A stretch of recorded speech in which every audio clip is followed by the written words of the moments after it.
Bismillahirrahmanirrahim. Assalamualaikum warahmatullahi wabarakatuh. Alhamdulillah nasta'inuhu wa nastaghfiruh wa na'udzubillahi min syururi anfusina may yahdihillahu fala mudhillalah wa may yudlil fala hadiyalah.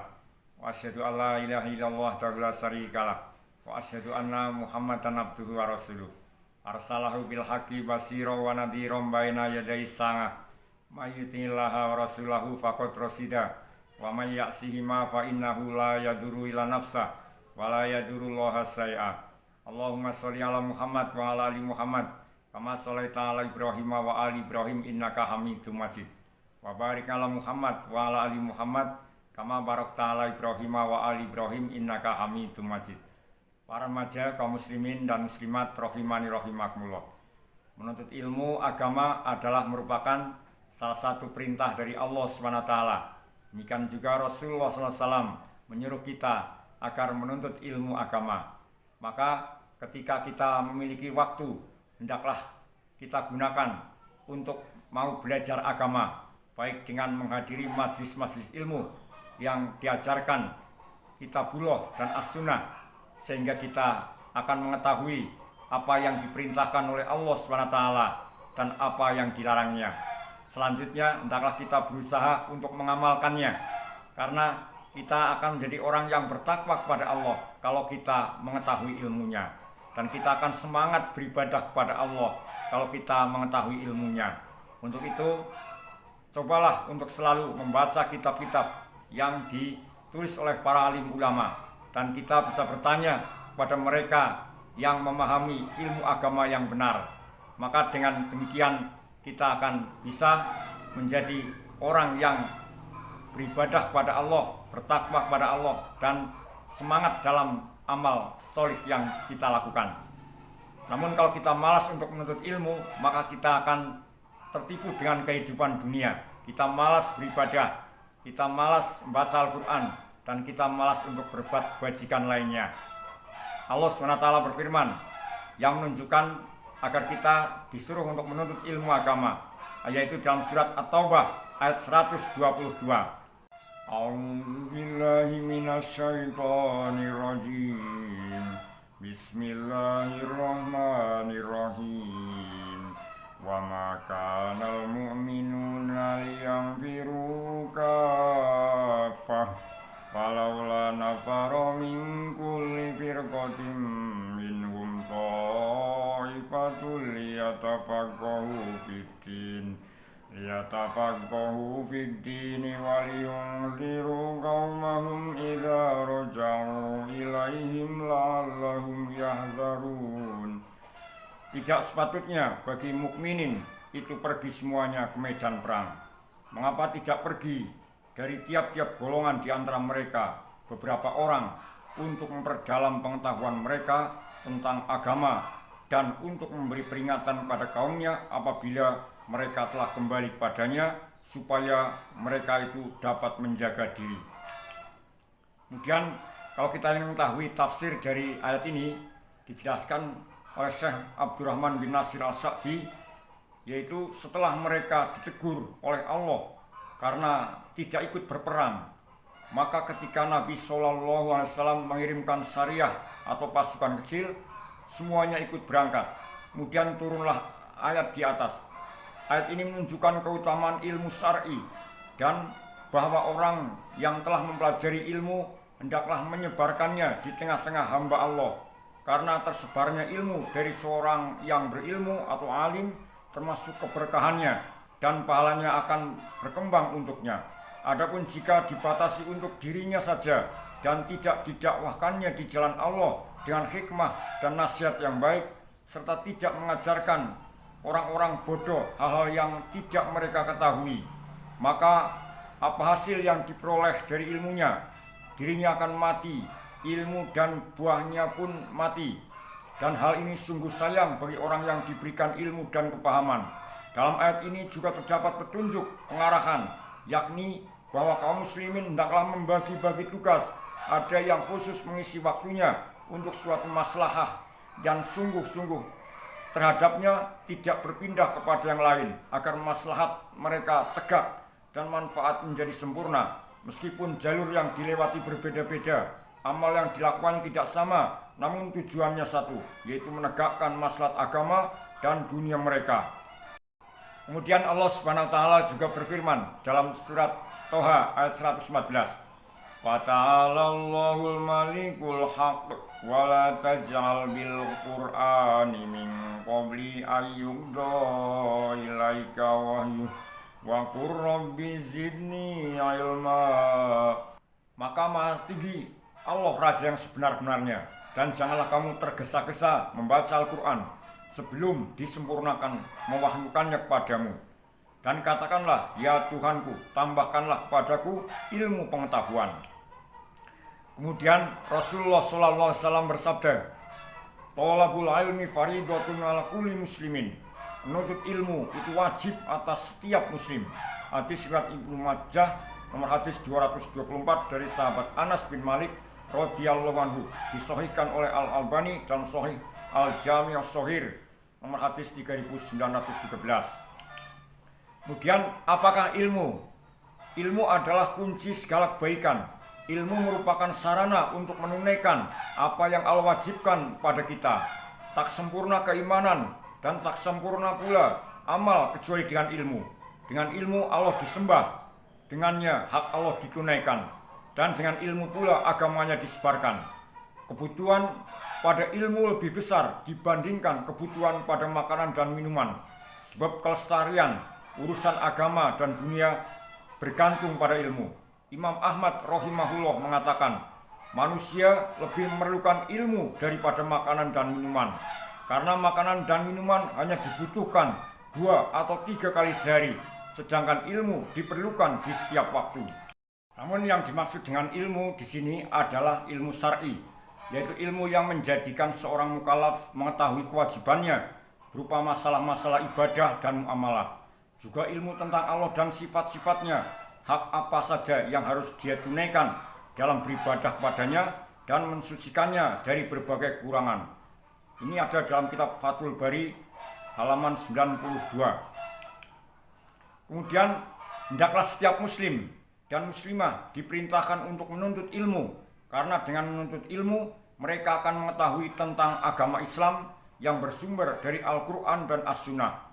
Seorang muslim tidak akan bisa melaksanakan agamanya dengan benar kecuali dengan belajar Islam yang benar berdasarkan Al-Quran dan As-Sunnah menurut pemahaman salafus salih.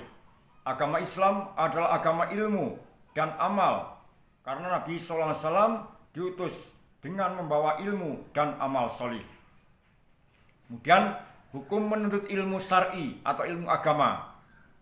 Menuntut ilmu syar'i wajib bagi setiap muslim dan muslimah. Rasulullah SAW bersabda, Thalabul ilmi faridatun ala kulli muslim. Menuntut ilmu itu wajib atas setiap muslim. Hadis sahih riwayat Imam Ibnu Majah nomor hadis 224 dari sahabat Anas bin Malik radhiyallahu anhu. Kemudian dijelaskan oleh Imam Al-Qurtubi rahimahullah bahwa hukum menuntut ilmu terbagi 2. Pertama, hukumnya wajib, seperti menuntut ilmu tentang sholat, zakat, dan puasa. Inilah yang dimaksudkan dalam riwayat yang menyatakan bahwa menuntut ilmu itu hukumnya wajib. Kedua, hukumnya fardu kifayah, seperti menuntut ilmu tentang pembagian berbagai hak, tentang pelaksanakan hukum had atau kisos, cambuk, potong tangan, dan lain sebagainya, cara mendamaikan orang yang bersengketa, dan semisalnya. Sebab tidak mungkin semua orang dapat mempelajarinya. Dan apabila diwajibkan bagi setiap orang, tidak akan mungkin semua orang bisa melakukannya, atau bahkan mungkin dapat menghambat jalan hidup mereka karenanya. Hanya beberapa orang tertentu sajalah yang diberikan kemudahan oleh Allah dengan rahmat dan hikmahnya. Kemudian kalau kita mau menuntut ilmu syar'i atau ilmu agama, kita akan mendapatkan banyak manfaatnya. Di antaranya, yang pertama, diangkat derajatnya oleh Allah SWT. Allah SWT berfirman dalam surat Al-Mujadilah ayat 11, Ya ayyuhalladzina amanu idza qila lakum tafassahu fil majalisi fafsahu yafsahillahu lakum Wa idza qila suzu fangsuzu yarfa'illahu alladhina amanu minkum walladhina utul ilma darajat wallahu bima ta'maluna khabir. Hai orang-orang yang beriman, apabila dikatakan kepadamu berlapang-lapanglah dalam majlis, maka lapangkanlah, niscaya Allah akan memberi kelapangan untukmu. Dan apabila dikatakan berdirilah kamu, maka berdirilah, niscaya Allah akan meninggikan orang-orang yang beriman di antaramu dan orang-orang yang diberi ilmu pengetahuan beberapa derajat. Dan Allah Maha mengetahui apa yang kamu kerjakan. Kemudian yang kedua adalah dimudahkan untuk masuk menuju ke surga. Dari Abu Hurairah radhiyallahu anhu, Rasulullah sallallahu alaihi wasallam bersabda, "Man salaka tariqan yaltamisu fihi ilman, sahhalallahu lahu bihi tariqan ilal jannah." Barang siapa menelusuri jalan untuk mencari ilmu padanya, Allah akan mudahkan baginya jalan menuju surga. Hadis sahih riwayat Imam Muslim nomor hadis 2699. Kemudian yang dimaksud dengan berjalan menurut ilmu ini mempunyai dua makna. Pertama, menempuh jalan dengan artian yang sebenarnya, yaitu berjalan kaki menuju majlis-majlis para ulama. Kedua, menuntut jalan atau cara yang mengantarkan seorang untuk mendapatkan ilmu seperti menghafal, belajar sungguh-sungguh, membaca, menelaah kitab-kitab para ulama, menulis, dan berusaha untuk memahami apa-apa yang dipelajari, dan cara-cara lain yang dapat mengantarkan seorang untuk mendapatkan ilmu syar'i. Kemudian Allah akan mudahkan baginya untuk masuk dalam surga. Ini punya dua makna. Pertama, Allah akan mudahkan masuki surga bagi orang yang menuntut ilmu yang tujuannya untuk mencari wajah Allah, keridhaan Allah, untuk mendapatkan ilmu, mengambil manfaat dari ilmu syar'i dan mengamalkan konsekuensinya. Kedua, Allah akan mudahkan baginya jalan ke surga pada hari kiamat ketika melewati sirat dan dimudahkan dari berbagai ketakutan yang ada sebelum dan sudahnya. Kemudian berikutnya di antara keutamaan menuntut ilmu syar'i atau agama yang ketiga adalah terhindar dari neraka. Allah SWT berfirman dalam surat Al-Mulk ayat 10, "Wa qalu law kunna nasma'u aw naqilu ma kunna fi ashabis sa'ir." Dan mereka berkata, sekiranya kami mendengarkan atau memikirkan peringatan itu, niscaya tidaklah kami termasuk penghuni-penghuni neraka yang menyala-nyala. Allah telah memberikan banyak kenikmatan. Jika tidak kita gunakan untuk mempelajari firman-firman-Nya, maka kita akan menjadi salah satu orang yang menyatakan, dan Allah abadikan dalam surat Al-Mulk ayat 10 di atas. Semoga Allah memberikan taufik dan hidayahnya kepada kita untuk bisa menuntut ilmu dan mengamalkannya sesuai dengan tuntunan Nabi Muhammad SAW. Kemudian di antara keutamaan yang keempat, menuntut ilmu syar'i atau agama adalah mendapat warisan para nabi. Nabi SAW bersabda, "Man salaka tariqan yatlubu fihi ilman, salakallahu bihi tariqan ilal jannah. Wa innal malaikata la tadau ajnihataha ridon li talibil ilmi. Wa innahu la yastaghfiru lil alimi man fis samai wal ardi hatta al-hitanu fil ma'i wa fadlul alimi alal abid ka fadlil qamari ala sairil kawakib. Innal ulama hum warasul anbiya lam yarithu dinaron wala dirhaman wa innama warasul ilma faman akhadahu akhada bihaddi wafir." Barang siapa berjalan menuntut ilmu, maka Allah mudahkan jalannya menuju surga. Sesungguhnya malaikat akan meletakkan sayapnya untuk orang yang menuntut ilmu karena ridho dengan apa yang mereka lakukan. Dan sesungguhnya seorang yang mengajarkan kebaikan akan dimohonkan ampun oleh makhluk yang ada di langit maupun di bumi, hingga ikan yang berada di air. Sesungguhnya keutamaan orang alim atas ahli ibadah seperti keutamaan bulan atas seluruh bintang. Sesungguhnya para ulama itu pewaris para nabi, dan sesungguhnya para nabi tidak mewariskan dinar, tidak juga dirham. Yang mereka wariskan hanyalah ilmu. Dan barang siapa yang mengambil ilmu itu maka sungguh ia telah mendapatkan bagian yang banyak. Hadis sahih diriwayatkan oleh Imam Ahmad, nomor hadis 196. Lafaz ini milik Imam Ahmad dari sahabat Abu Darda radhiyallahu anhu. Kemudian di antara keutamaan yang kelima yaitu ilmu akan kekal dan akan bermanfaat bagi pemiliknya walaupun dia telah meninggal. Nabi SAW bersabda, "Idza matal insanu inqata amaluhu illa min salasin, shadaqatin jariyatin, aw ilmin yuntafa'u bih, aw waladin sholihin yad'ulah." Jika seorang manusia meninggal, terputuslah amalnya kecuali dari 3 hal: sedekah jariah, ilmu yang bermanfaat, atau anak solih yang berdoa untuknya. Hadis riwayat Imam Muslim. Kemudian di antara keutamaan orang yang menuntut ilmu syar'i atau agama yang keenam adalah termasuk orang yang dikehendaki dalam kebaikan. Dari Muawiyah radhiyallahu anhu, Nabi SAW bersabda, "Mayuridillahu bihi khairan yufaqihu fiddin." Barang siapa yang Allah kehendaki mendapatkan seluruh kebaikan, maka Allah akan memahamkan dia tentang agama. Hadis riwayat Imam Al-Bukhari nomor 71, Imam Muslim nomor 1037. Kemudian yang dimaksud faqih di sini adalah bukan hanya mengetahui hukum syar'i, tapi lebih dari itu dia katakan faqih jika seorang memahami tauhid dan pokok Islam serta yang berkaitan dengan syariat Allah. Demikian dikatakan oleh Syekh Muhammad bin Shalih Al-Utsaimin dalam Kitabul Ilmi halaman 21. Kemudian di antara keutamaan yang ketujuh adalah yang paling takut pada Allah adalah orang yang berilmu. Hal ini bisa direnungkan dalam firman Allah, "Innama yakhsyallaha min ibadihi ulama."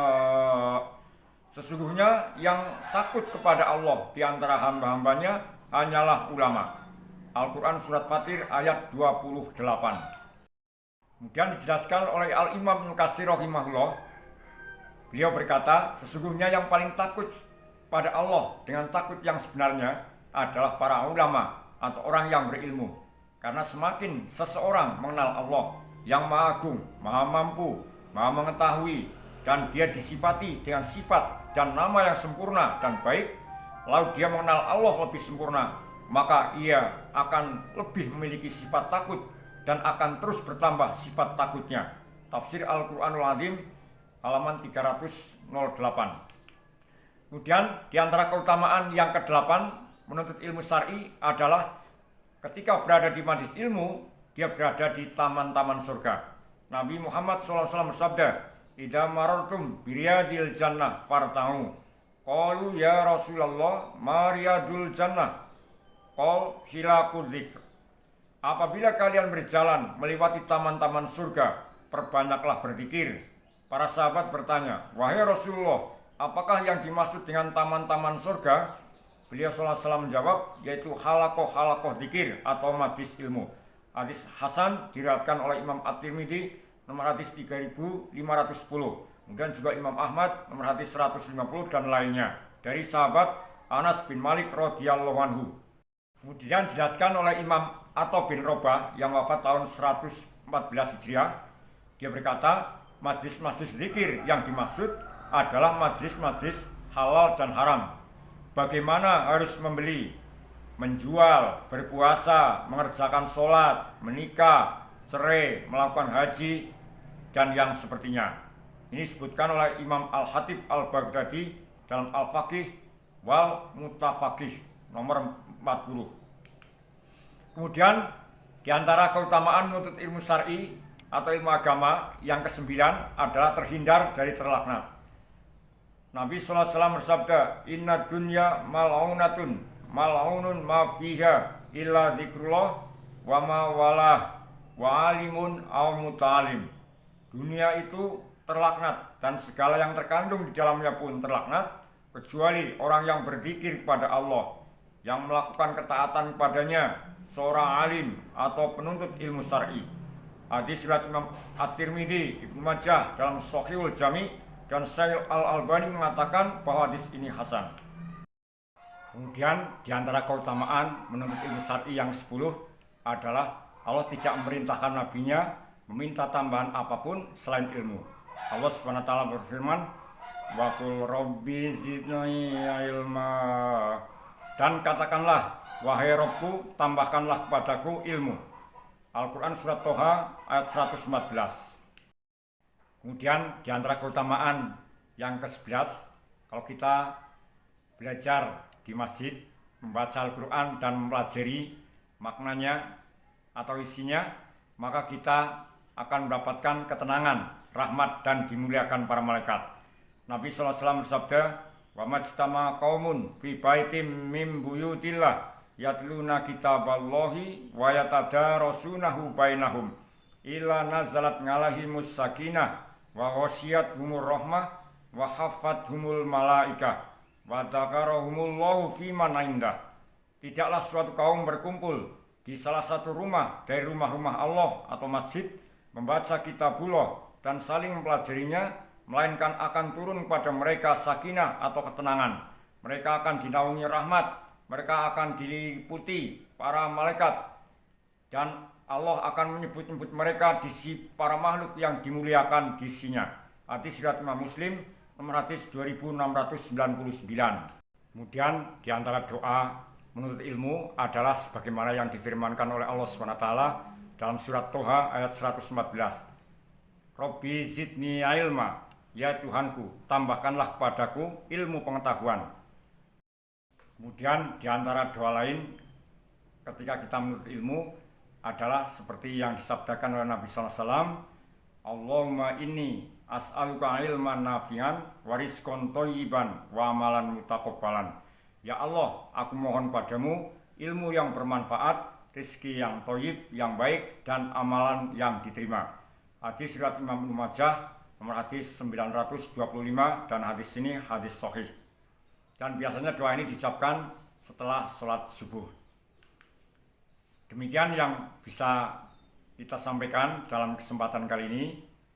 Semoga Allah SWT selalu memudahkan kita di dalam menuntut ilmu syar'i atau ilmu agama, karena ini akan sangat bermanfaat bagi kehidupan kita di dunia dan kebahagiaan kita di akhirat. Subhanaka Allahumma bihamdika asyhadu alla ilaha illa anta astaghfiruka wa atubu ilaik. Wa sallallahu ala Muhammadin wa ala alihi wa sahbihi wasallam. Walhamdulillahirabbil alamin.